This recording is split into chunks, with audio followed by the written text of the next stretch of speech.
Hi, welcome to the Pentart Playbook. This is where I'm going to show you all about the different Pentart products. I'm Shannon, and I am from Pick and Boots Vintage. Let's get started. Fiber paste is a water-based paste that is filled with little fibers,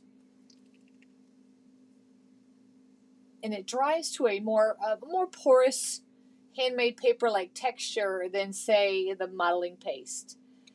It dries matte, and the fibers that are included in here help keep your design in shape better than the other ones, the other paste.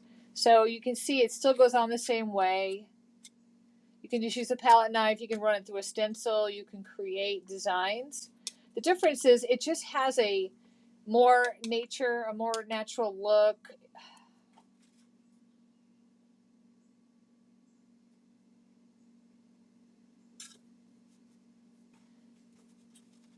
You can definitely see a difference here between the fiber paste and the modeling paste. The modeling paste is very smooth, where the fiber paste has those little fibers, and they really help to create a unique texture that will dry the way that you have designed it. So I have created a lot of peaks, but you can look at it very closely, and you can see, let's see if I can get this good for you, the different fibers.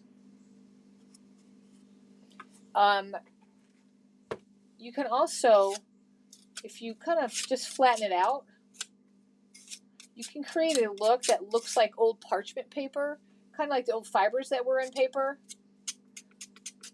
Kind of like, the new decoupage rice papers, how they have all those fibers in the background.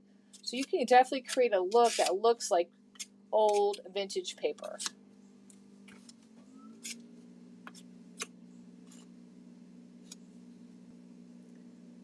Now the dry time on this depends on if you apply it thin or if you have applied it thick. Like this, I would definitely wait for 24 hours. This would generally takes about 12 hours. But I always just let it sit overnight, and then by the morning it's ready to go. But something like this may require a little more time. So this is really good for like 3D effects when you're creating. You can use a brush, you can stipple it, you can smooth it out. And once it's dry, if there's some peaks on here that you want to tone down a bit, you just lightly sand it.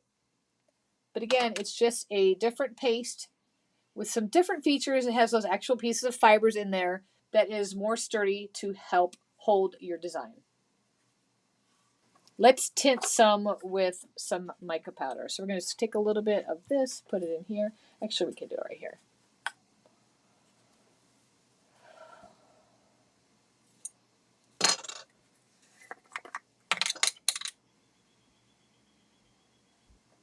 So all you have to do is put some mica powder in and then just squish it together. And you can create and tint and create this beautiful blue. Of course, it's not going to match exactly because of the white base.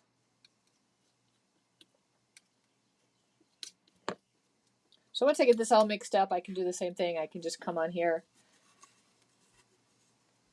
Like if I wanted to do flowers, which I'm really not that good at. I know it takes some practice.